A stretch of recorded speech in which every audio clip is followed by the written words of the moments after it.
Olá, bem-vindos, bem-vindas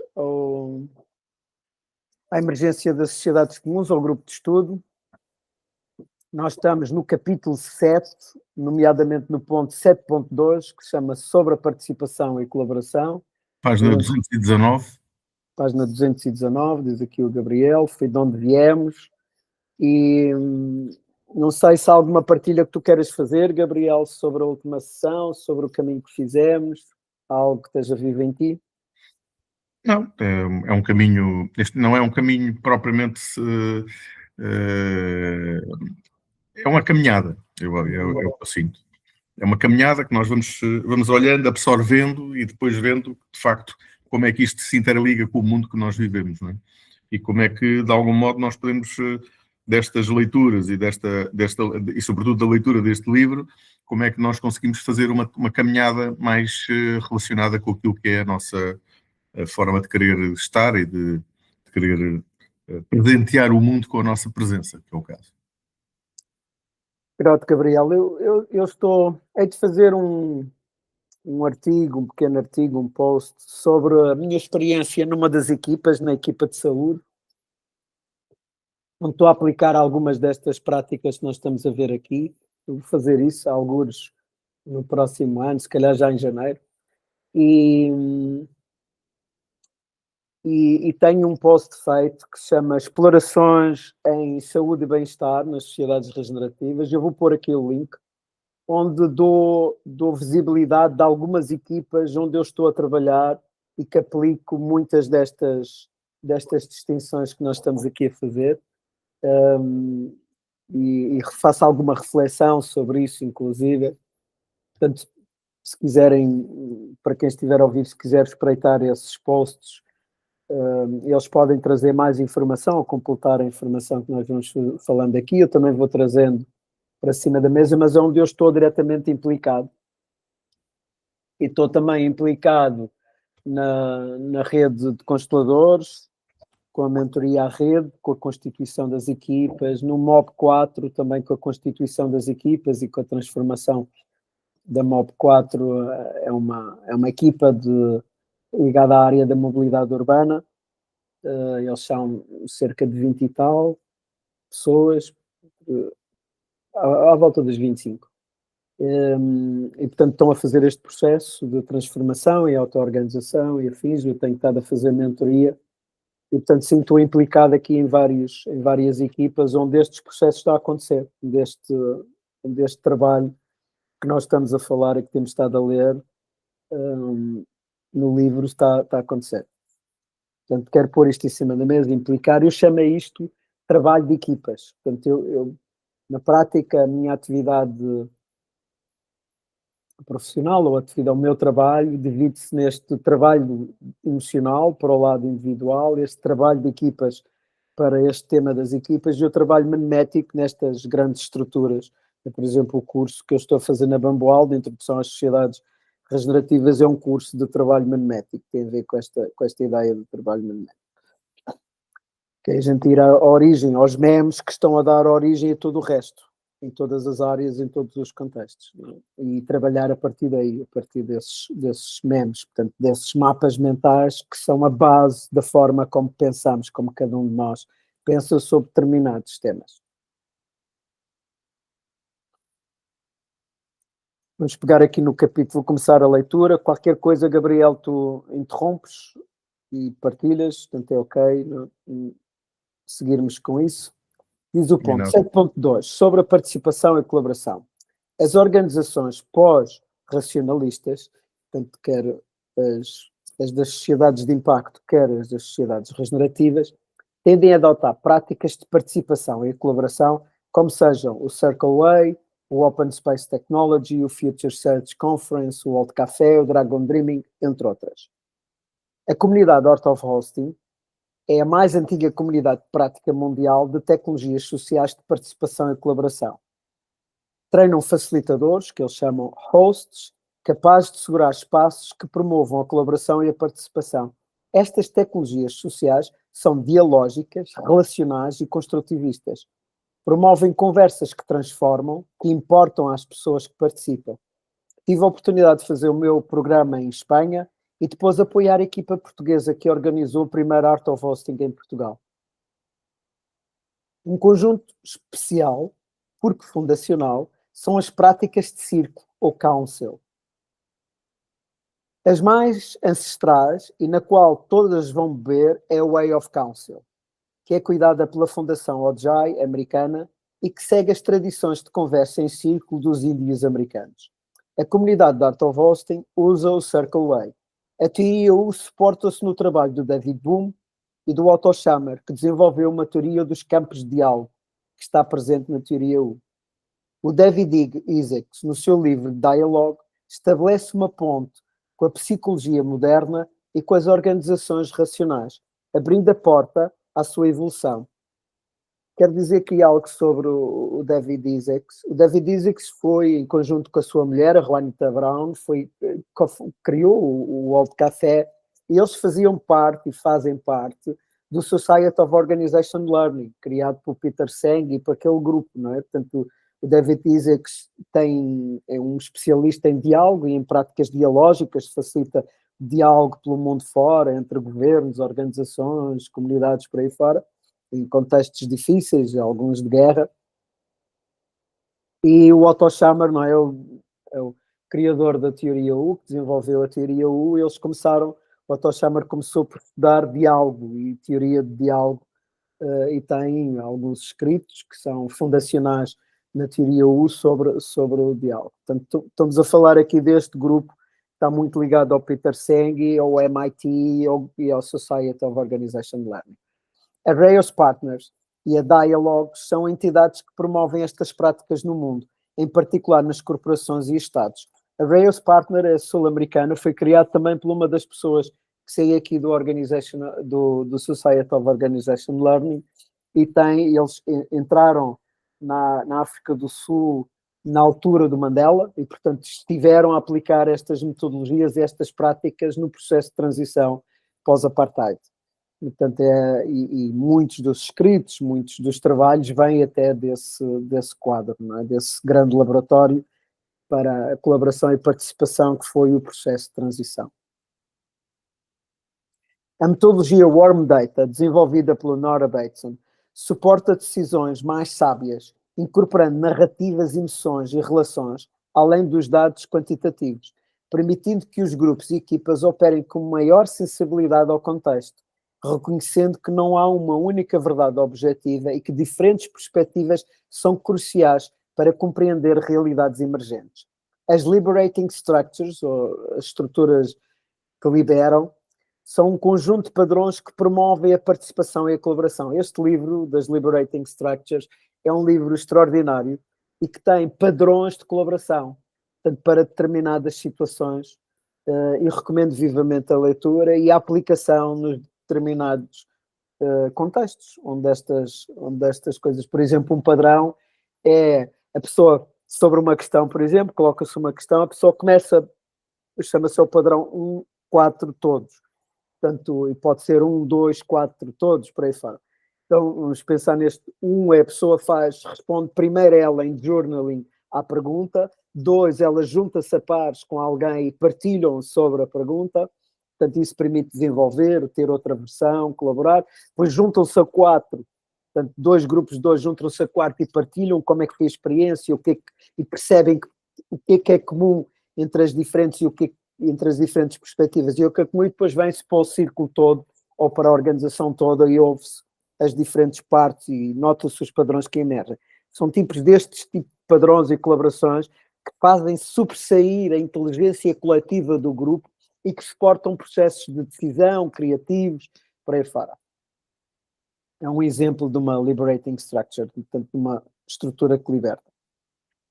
O movimento de transição, o Global Eco Village Network, o Gaia Education, o Society of Organization Learning e muitas outras organizações incluem estas práticas nos seus treinos. São adotadas por todas as práticas que estamos a seguir neste livro. Há uma organização, uma associação internacional que se chama Taos Institute, que foi fundada por Kenneth Gergen, que é um construtivista e uma das pessoas que cunhou o termo da liderança relacional, é um académico e ele juntou muitas outras pessoas, incluindo a nossa Helena Maruja, aqui portuguesa, e a Juanita, muitas destas pessoas, o David Copperwriter do Inquérito Apreciativo, muitas destas pessoas que desenvolveram estas metodologias participativas, dialógicas, colaborativas, e eles publicam, têm muito trabalho, aplicam à educação, à saúde, ao direito, portanto, é de facto uma comunidade de prática muito interessante nesta área das práticas dialógicas e daquilo que eles chamam a liderança relacional. Eu, por exemplo, fiz a primeira vez que eu fui introduzido a isto foi através dos cursos de iniciativas de transição, que o movimento de transição socializa no mundo inteiro. Isto para dar um exemplo de como é que estas coisas chegam ou chegaram aos diferentes contextos. Em Portugal, o João Sem Medo, o movimento de transição, Tamera, Valdalama, Biovila, o CE3C, o Centro de Investigação de Alterações Climáticas da Faculdade de Lisboa, a Cátedra para a Educação para a Paz Sustentável, da Helena Maruz, portanto, também na Universidade de Lisboa, no ISCS, são alguns dos mundos jogos que promoveram e promovem este tipo de ferramentas sociais. No lado das organizações emergem algumas práticas que são muito usadas, como o Design Thinking da ADO ou o Lego Serious Play, que usa na sua estrutura diálogo socrático, ou o Search Inside Yourself, que usa muito dos padrões de Liberating Structures, que nasceu dentro da Google, são exemplos de metodologias que já têm dentro delas, de alguma forma, aproximações dialógicas no seu desenho. As organizações regenerativas são circulares na sua forma de organização, não hierárquica, e fomentam a participação e colaboração, potenciando a inteligência coletiva. Questões fundamentais, ou questão fundamental. Que práticas de colaboração e participação é que utilizas nos teus mundos de jogos? Quero contar aqui uma pequena história. A primeira vez que eu participei no Open Space Technology foi através do Artur Ferreira da Silva, na Ordem dos Engenheiros, dentro do Colégio de Engenharia Informática. Portanto, uma reunião do Colégio de Engenharia Informática, que eu também tive o gosto de poder ajudar a nascer, quando na altura me licenciei em Engenharia, ainda não havia o Colégio de Engenharia Informática, eu e mais um conjunto de outras pessoas organizamos o primeiro encontro de Engenharia Informática no país, que juntou os vários cursos que havia em Portugal e convidamos a Ordem e fizemos pressão para que fosse criada o Colégio de Engenharia Informática. Então, dentro do colégio, com o Artur Ferreira da Silva, que foi um das pessoas, foi amigo do Horizon World, para quem criou o Open Space Technology, e trouxe para Portugal, foi um divulgador dessas práticas. Ele trabalhava no governo, ele levou estas coisas para dentro da administração pública, é incrível o trabalho que ele fez há uns anos esta parte. Portanto, foi um divulgador destas coisas. Eu conheci-o no meu doutoramento, já ele no técnico, já professor no técnico. Ideia disso. Nós temos histórias muito interessantes aqui no nosso cantinho de pessoas que foram inovadoras e que abriram portas em muitos mundos. O Artur foi uma dessas pessoas. E então, numa reunião do Colégio de Engenharia Informática, fiz o meu primeiro Open Space e foi assim, uau! É assim, portanto, é uma reunião que não tem agenda. A agenda é criada pelos participantes ali em tempo real. E nós éramos cerca de 300, 400 pessoas a fazer aquilo pela primeira vez. Fui no técnico, lembro-me, foi no técnico, no Tax Park, que estava a ser host da reunião do Colégio de Engenharia Informática, e foi assim um encontro, ainda há alguns anos antes de João Sem Medo, alguns anos antes de entrar neste universo de forma mergulhar mais efetiva, mas onde contactei pela primeira vez e foi um chegar, isto é incrível. Depois apliquei muitas vezes dentro do João Sem Medo. O João Sem Medo organizava vários open spaces sobre vários temas, incluindo um dos aniversários do João Sem Medo, foi um open space de 2 dias, portanto, foi maravilhoso, foi assim uma experiência incrível. Então, sim, foi um mergulho muito importante para mim, descobrir esta maneira de navegar na participação, na colaboração e trazer a inteligência coletiva.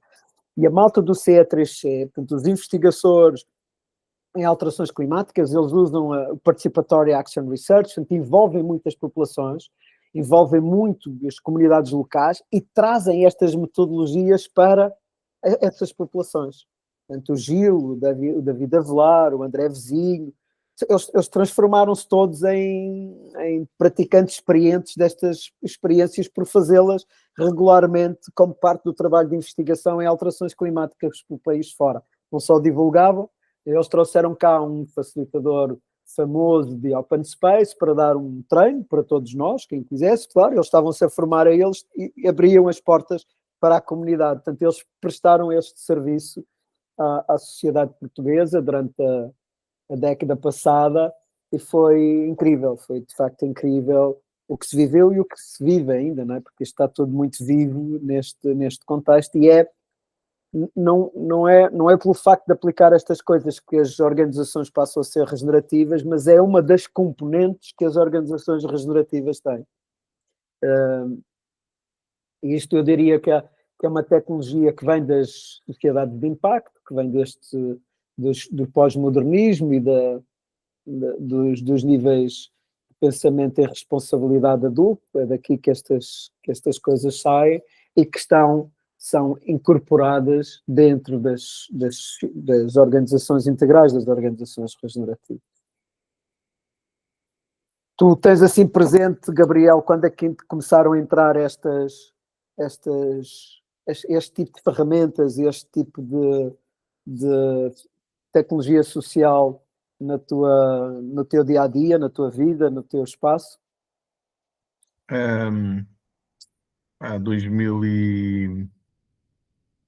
2013, por aí, okay. 2012, eu fiz o Art of Hosting, okay. Bem, e fiz algumas,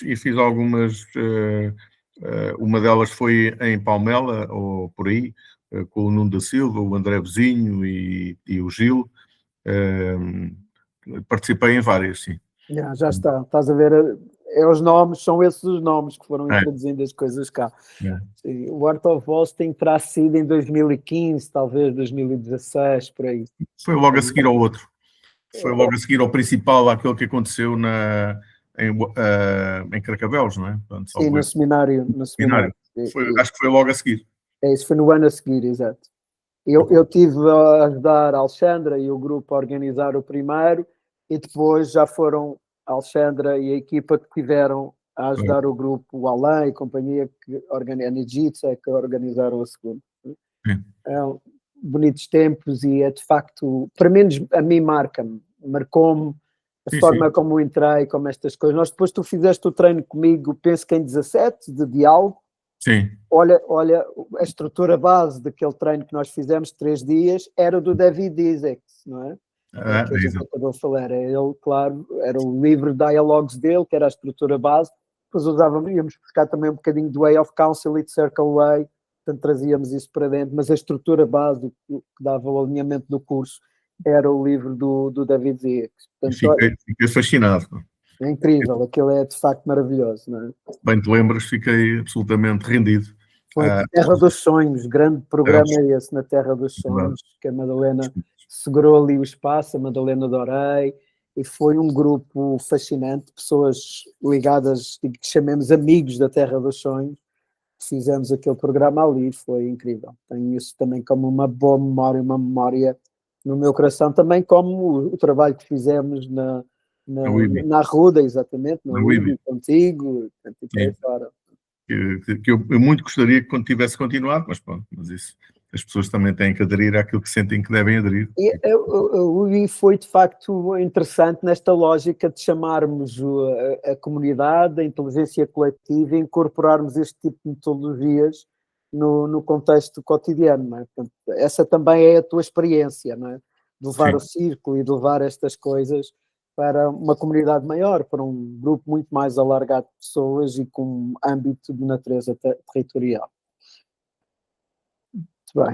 Experiências e belas experiências. Pelo menos as minhas formaram-me e informaram-me.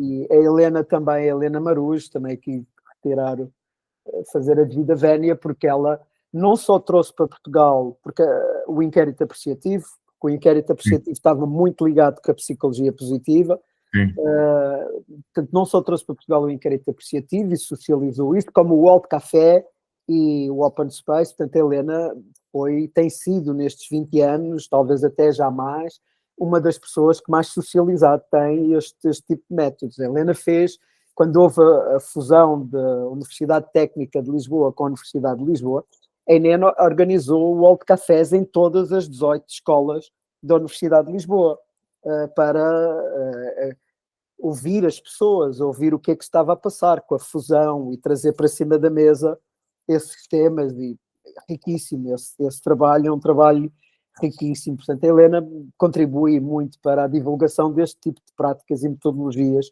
aqui em Portugal, sem dúvida, e fazer a devida vénia ao trabalho que ela fez. Eu, entre aspas, também a vi e também aprendi com ela, não é? Portanto, ela também foi uma das minhas mestres, quer no inquérito apreciativo, quer no World Café. Sim. 7.3, sobre a governação. As organizações regenerativas funcionam em equipas auto-organizadas, circulares, em que a tomada de decisão, a partilha da informação e a coordenação são realizadas de outras formas. Um conjunto de métodos emergir nesta direção da governação dialógica, relacional, participativa. O mais antigo é a sociocracia tradicional ou a sociocracia 1.0. Funcionamento circular, a tomada de decisão é por consenso. No início dos anos 2000, emergiu uma nova metodologia conhecida como holacracia, deriva do longe, que teve particular adesão junto de empresas tecnológicas. É um tipo de sociocracia 2.0, podemos dizer desta maneira. Uns anos mais tarde, a sociocracia 3.0, que muda alguns dos fundamentos da sociocracia, em particular na forma como se toma decisões, na forma de tomar decisões, introduzido o consentimento, portanto deixa de ser o consenso e passa a ser a tomada de decisão por consentimento, e muda em relação às anteriores, quer A1, quer A2, o poder ser adaptado por uma parte da organização e não pelo todo. E começar por utilizar, por exemplo, um dos seus padrões, formulação de propostas em vez de todos. Enquanto os métodos anteriores aplicam-se a toda a organização. Por exemplo, ficou muito conhecida a adoção da holacracia dentro das Atmos, que era uma empresa tecnológica. Ficou muito conhecido isso, porque foi uma implementação que foi muito falada, teve vários problemas, e aquilo aplica-se ao global da organização, enquanto a sociocracia tornou-se mais flexível, pode-se aplicar a uma parte e pode-se aplicar só, eles são muitos padrões, têm 90 e tal padrões, pode-se aplicar 1 ou 2 padrões e começar por aí. Portanto, é muito mais fácil a adoção da sociocracia 3 do que qualquer uma das outras, porque implica este colete de forças de toda a organização ir em conjunto. E eu conheci o James e fui formado pelo James na Biovila, portanto, num curso da Biovila, organizado pelo Diogo Cordeiro.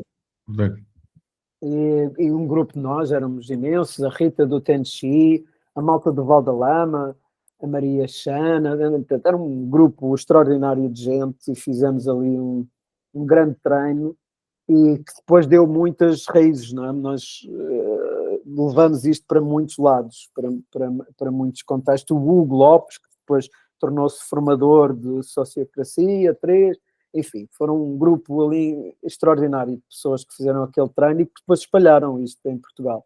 A Biovila também tem tido essa capacidade de juntar estas pessoas que depois se transformam em disseminadores, não é? E levam isto para os outros contextos. O Possibility Management introduz o Toros Technology. É como se fosse uma sociocracia 4.0. Aliás, o Clinton foi fazer o trabalho do James Priest e depois transporta isso para dentro do Possibility Manager e aplica as distinções do Possibility Manager. Portanto, é claramente uma sociocracia 4.0.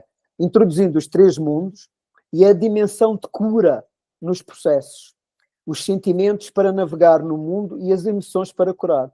A organização tem uma equipa de evolucionários que segura os passos de cura e transformação de forma cotidiana. Portanto, a pessoa nós todos temos experiência, vou dar aqui um exemplo, nós todos temos experiência daquelas tomadas de decisão por unanimidade, onde alguém decide bloquear aquilo e nós sabemos que a pessoa está a bloquear porque está zangada com aquela pessoa, porque está a fazer uma vingança com a outra.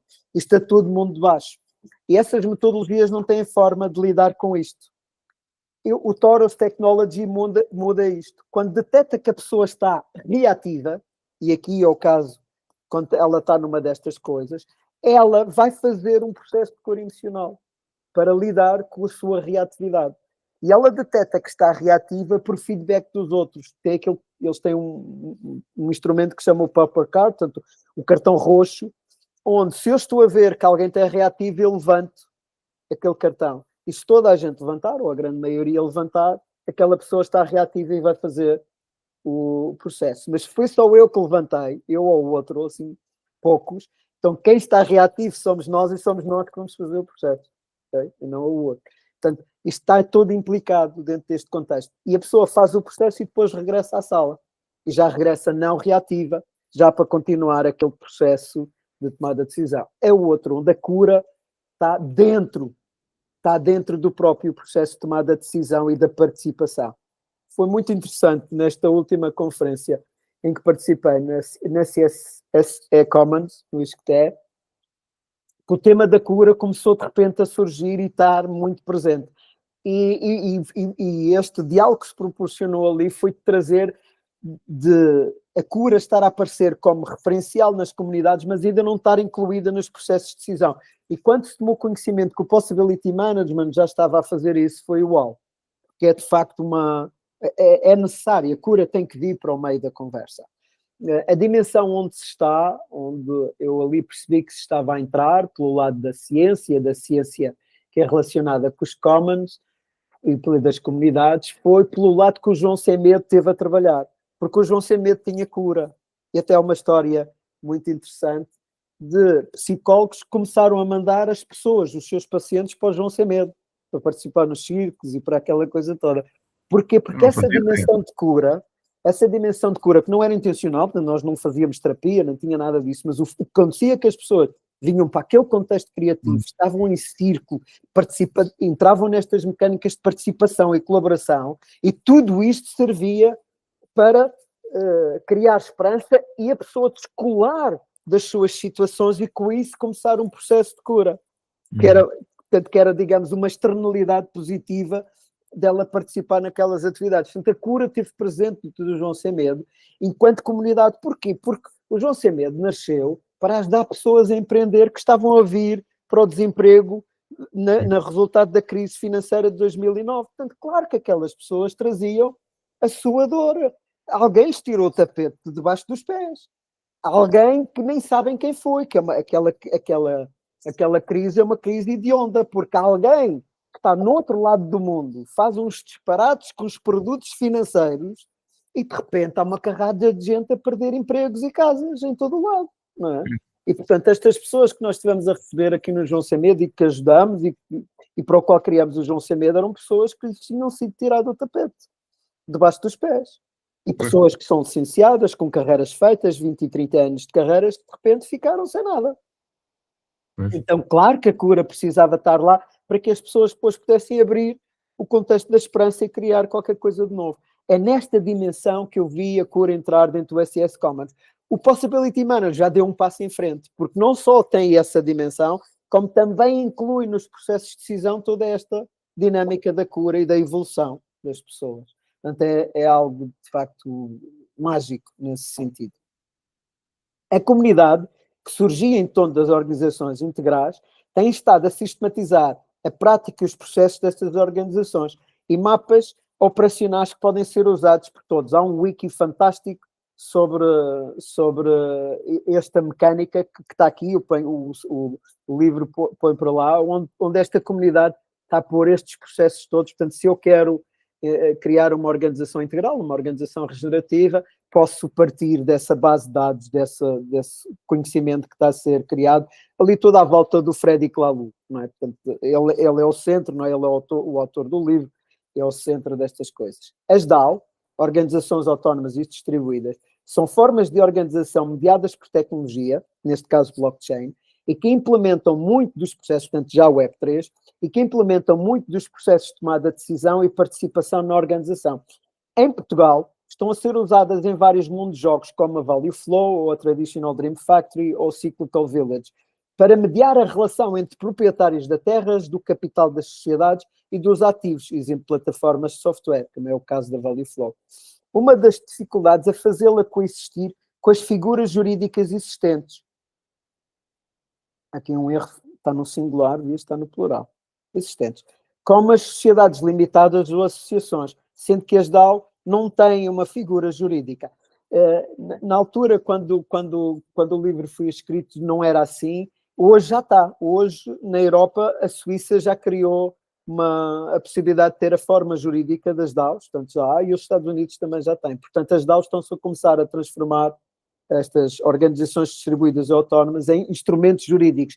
E elas são, pela sua natureza, um instrumento jurídico das sociedades regenerativas, quase direto, quase mapeamento direto. Portanto, quem não viu, recomendo vivamente a acompanhar este universo. Ela é do Web3. Portanto, a internet tem estas vagas, foi tendo estas vagas ao longo do tempo. Portanto, eu tive a felicidade de as acompanhar todas. Portanto, fui iniciador da Web 1 e a primeira empresa que criei, a Safira, começou nesse universo da Web 1, depois assisti à transição para o Web 2 e foi onde a Safira cresceu e se afirmou. Hoje nós vivemos no contexto da Web 2, é esse, todos os serviços que temos, as coisas que temos dentro do universo do Web 2, e está a despertar a Web 3, no qual o blockchain e algumas outras tecnologias, portanto as peer-to-peer, estão diretamente relacionadas, e é isso que nós começamos a ver existir. Por exemplo, as bitcoins já são filhas desse universo. Só para dar um exemplo de uma tecnologia, de uma moeda digital que a maior parte das pessoas já ouviu falar e já está em cima dessa ferramenta, dessa componente, portanto, desse novo paradigma que está a emergir na internet, e do qual as DAOs são um dos instrumentos que aí está. Há vários processos importantes na governação das equipas. Sublinho. Qual o contexto e propósito? Como se gera propriedade? Como entrar na organização? Como sair da organização? Como tomar decisões? Como gerir conflitos? Como vão trabalhar as 3 linhas de trabalho? Como estão aninhadas no lugar? São perguntas que apontam diretamente para fatores críticos nas equipas e nas organizações.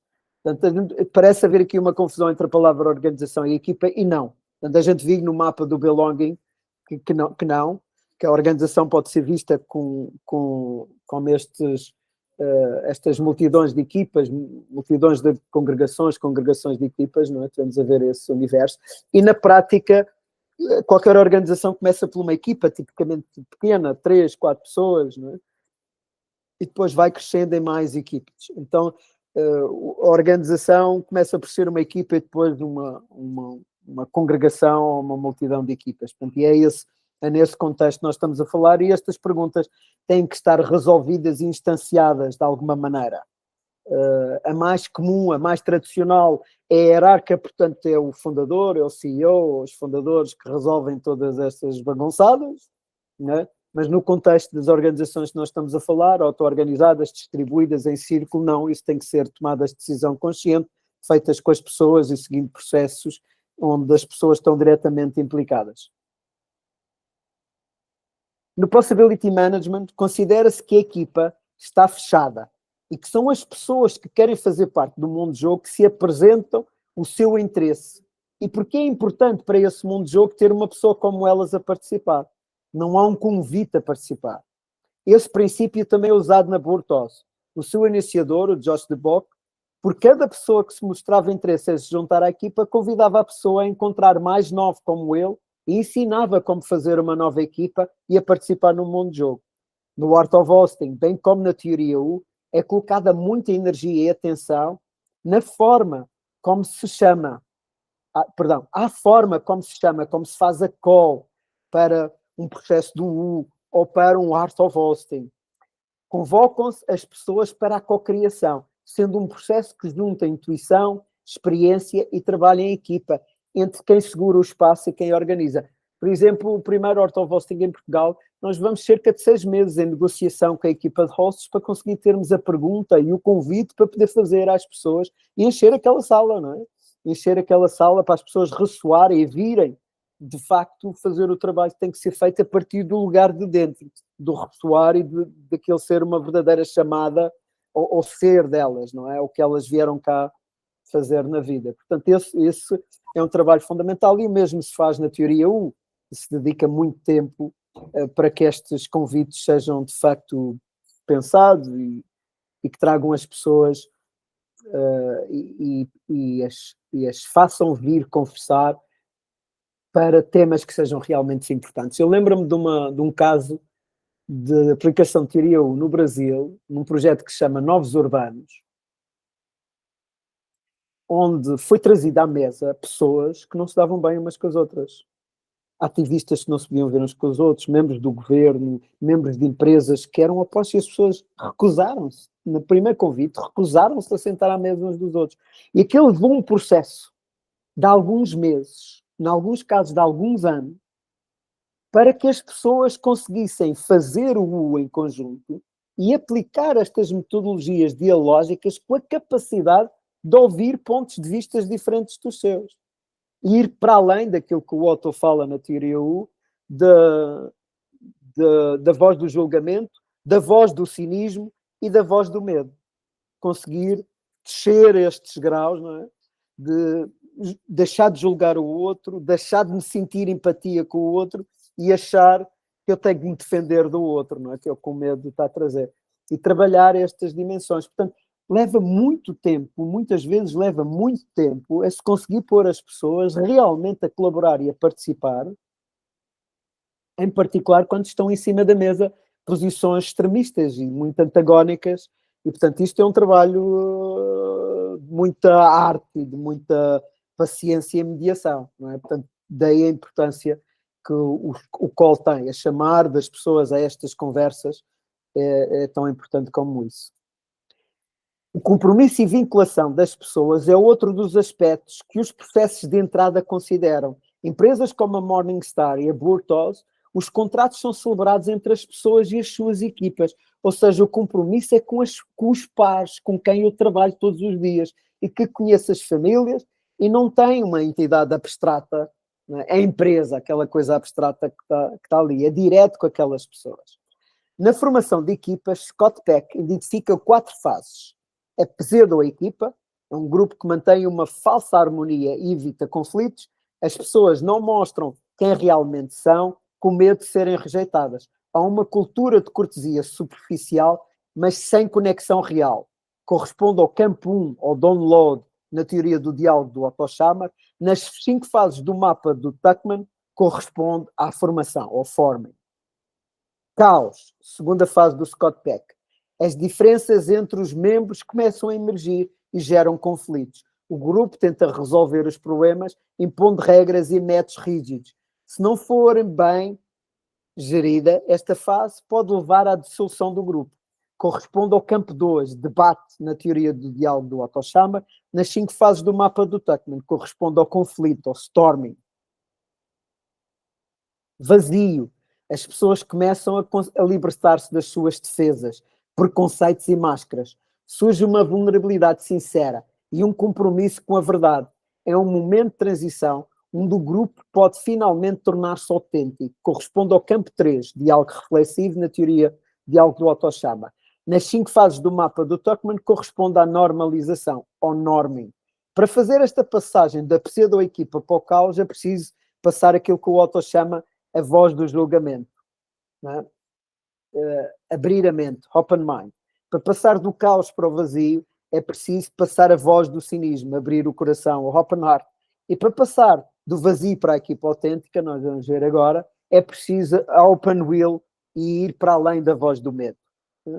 É o que o Otto nos diz. Portanto, a equipa autêntica, o grupo atinge um estado de escuta profunda, a situação mútua e conexão genuína. Há um sentido de interdependência e corresponsabilidade. As pessoas aceitam as diferenças e veem a diversidade como uma força, não como um problema. corresponde ao campo 4 do diálogo regenerativo na teoria de diálogo do Otto Scharmer, e nas 5 fases do mapa do Tuckman corresponde ao desempenho, ou performance, e à fase 5, é o encerramento, o adjourning, quando a equipa termina as suas funções. Portanto, temos aqui um mapa da formação de equipas que vem do Scott Peck. O Scott Peck começou dentro da Marinha e do Exército americano a fazer muito trabalho destes de equipas e depois foi adotado, foi um dos autores adotado e os seus métodos adotados pela Global Electrical Village Network, pelo movimento de transição, por estas diferentes comunidades, pelo Resilience.org nos Estados Unidos, por estas diferentes comunidades que estavam a trabalhar as grassroots, digamos assim, de forma geral. E o Tuckman vem muito do mundo organizacional e do comportamento organizacional, portanto é aí que ele chega às 5 fases, e é muito interessante ver estas pontes entre estes 3 mapas, não é? Entre o mapa do Scott Peck, o mapa do Tuckman e o mapa das teorias de diálogo do Otto Scharmer, e perceber que é isto, as equipas têm que passar por isto. Portanto, não há aquela visão romântica que a gente vai formar uma equipa, que não vai, o conflito não vai vir para cima da mesa, que não vai haver tensão, é isso mesmo, é uma visão romântica, é um mundo de fantasia que não tem nada a ver com a realidade. O que estes investigadores e teóricos das organizações mostram é que nós precisamos, são fases do processo de desenvolvimento e de formação de uma equipa e que precisamos saber passar.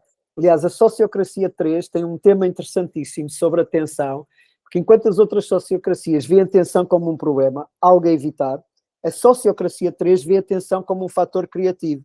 É o sistema a dizer que precisa evoluir, é o sistema a dizer que precisa da criatividade e da inteligência coletiva para fazer, portanto, de repente, as tensões, e quem traz a tensão é uau, estás a servir o grupo, estás a servir a equipa, não é? E, portanto, esta mudança de mapa de mental para deixar de ver a tensão como uma coisa a evitar e a pôr de lado e trazer para o meio como algo que está a chamar a criatividade e que convoca todas as pessoas e o grupo, a equipa, para inovar, para criar soluções novas, para abrir espaço novo. Então é uma forma muito interessante de olhar para este contexto. O padrão que é usado no Art of Hosting, o losango, não é? Portanto, começamos por divergir e depois atravessamos o caos e depois então é que convergimos. O caos é tensão, é conseguir aguentar o espaço na tensão e segurar esse espaço na tensão, nesse domínio do caórdico, como lhe chamava o Digos. Então é esse lugar que as equipas precisam atravessar para conseguir serem equipas que estão genuinamente em colaboração e neste espaço dialógico. Gosto muito destes mapas, em particular o do Scott Peck, acho que é um grande mapa para se ter bem presente nesta dinâmica das equipas e na constituição de equipas. Peck dizia que a verdadeira equipa só nasce quando aprendemos a escutar e aceitar o outro sem querer mudá-lo. Isto é um grande desafio. É um grande desafio. Atenção que a mudança na constituição da equipa poderá alterar a fase em que a equipa se encontra, podendo ser necessário passar pelas várias fases. Portanto, se há pessoas que saem e pessoas que entram, é muito natural que a fase muda e que é preciso reiniciar isso. Aliás, o Dragon Dreaming, que é uma metodologia, podia dizer que é uma metodologia de gestão de projeto colaborativa, participativa, reconhece mesmo isso, a entrada e saída das pessoas implica que a gente tenha que sonhar de novo, tenha que reiniciar o processo e sonhar de novo, porque a constelação mudou. Questões fundamentais. Como nos organizamos? Quais são os processos de organização, em particular de tomada de decisão? Em que fase da evolução está a nossa equipa? Ou a equipa que eu pertenço, ou a equipa onde eu estou, do qual faço parte? Isto, de facto, é um grande capítulo. Esta é as equipas para mim, portanto, a mim, do meu lado, talvez seja o espaço destes todos do livro onde eu tenho mais experiência, não é?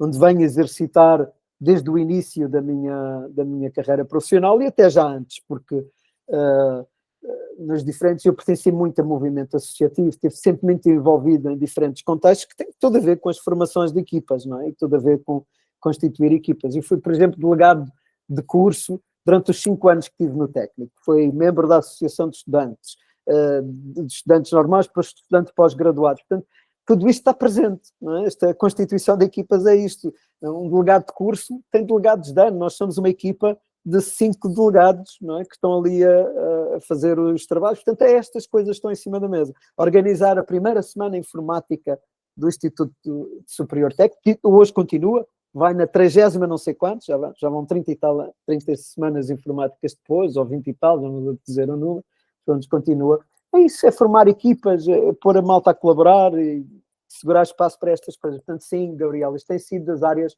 onde eu tenho mais desenvolvido competências, que a tal coisa que chamo de trabalho de equipas.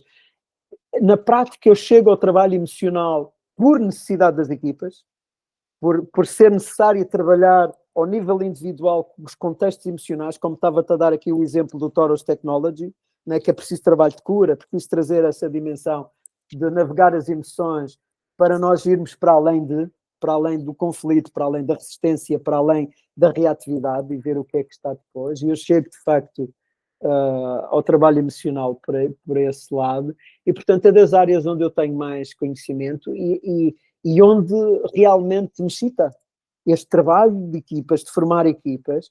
É incrível. Para mim é o elemento da coisa, não é? As células são um conjunto de associação de bactérias que formam as células.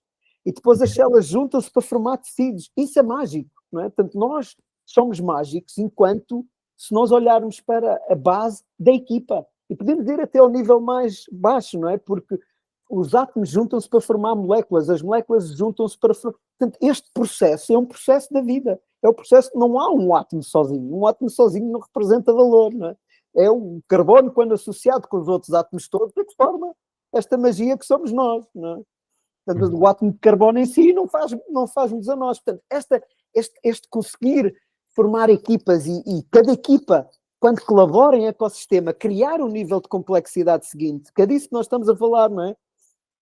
As moléculas juntam-se, criam as bactérias, nível de complexidade seguinte, as bactérias juntam-se, criam as células, nível de complexidade seguinte. Portanto, esta emergência do nível de complexidade seguinte é formada por estas equipas. É, para mim, é a coisa mais entusiasmante que nós temos por fazer. Por isso é que o exemplo da Burtose é tão bonito, porque o exemplo da Burtose é um caso de estudo que eu tenho escrito, para alguém se quiser acompanhar, eu posso pôr aqui o link. Não mudou nada na prestação de serviço. Claro que agora já mudou, porque as equipas depois são criativas, vão mudar. Mas no início não mudou nada. O que mudou foi a forma de organização das equipas. Eles faziam os mesmos cuidados de saúde, só que se organizavam de forma diferente. Não é? Pois. E aquilo mudou radicalmente a percepção do paciente, a percepção do profissional de saúde e a percepção do todo.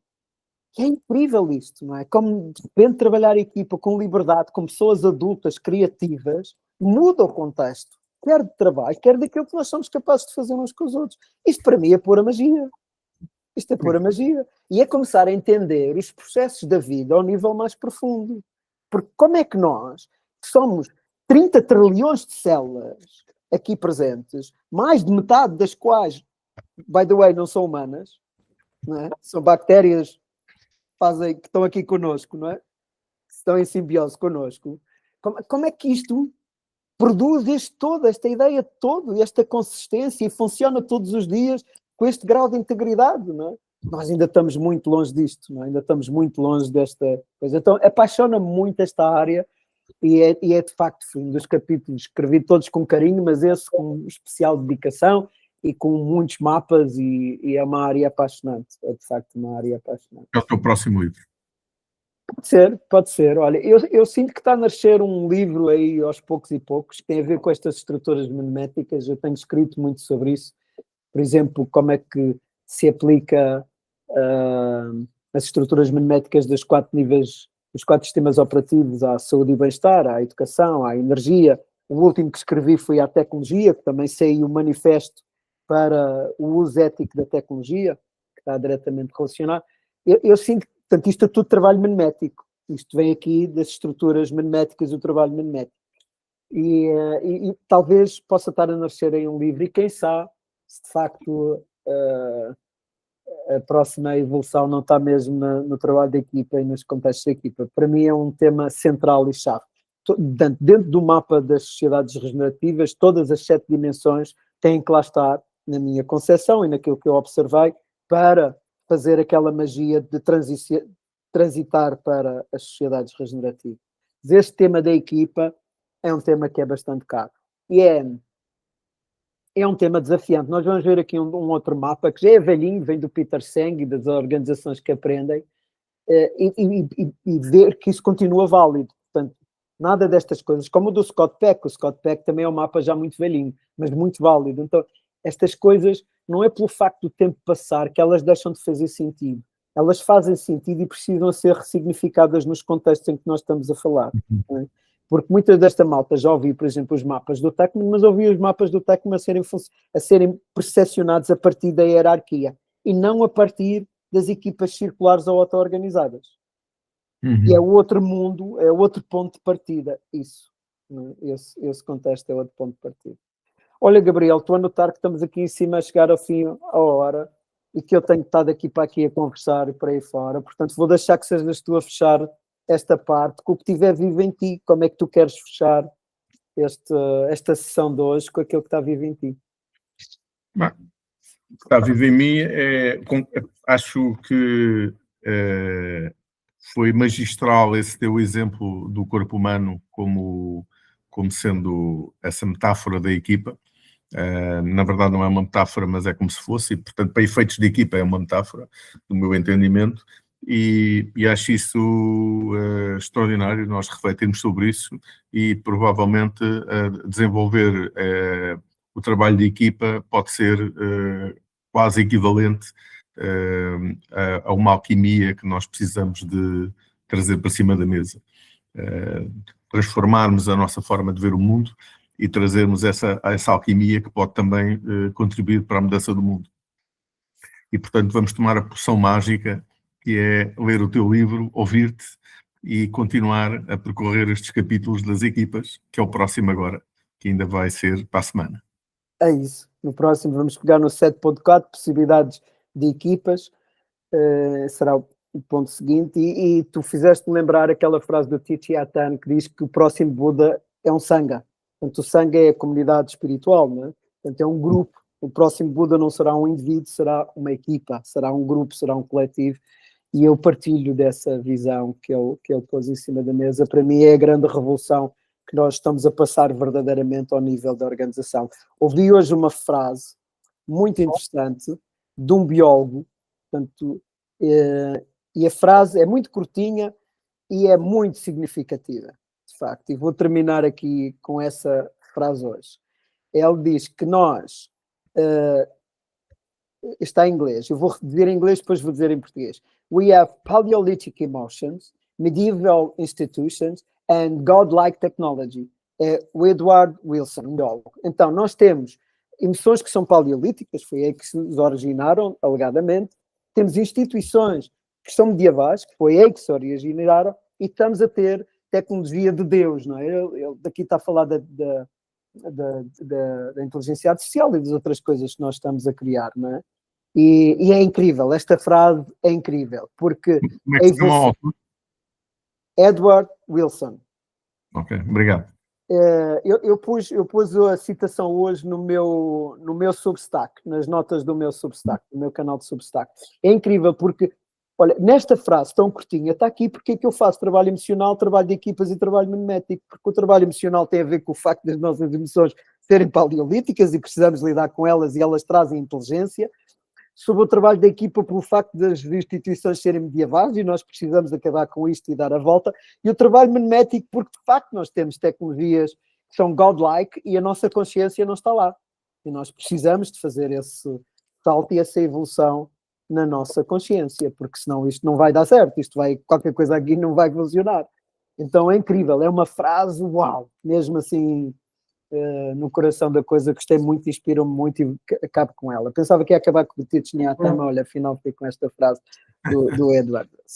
São ambas boas. São lindas, olha, e para ti uma grande celebração de fim de início de ano civil, não é? Na continuação destas celebrações dos solstícios que vai até aos Reis Católicos, não é? E que se completa a 12ª noite pós o solstício de inverno, e olha, e continua a celebrá-lo. Continua a celebrar do melhor que te for possível, aí com amor, família, comunidade presente. E hoje é dia 30/12 de 2025. Portanto, é bom lembrar que estamos praticamente a um dia, a umas horas do final do ano. É isso, eu vou passá-lo aqui com a minha família em amor, nestas noites longas que temos estado a passar. Tem sido um gosto estar aqui com amigos e família. Boa. Obrigado, Até Marco. já, Gabriel. Até já. Até já.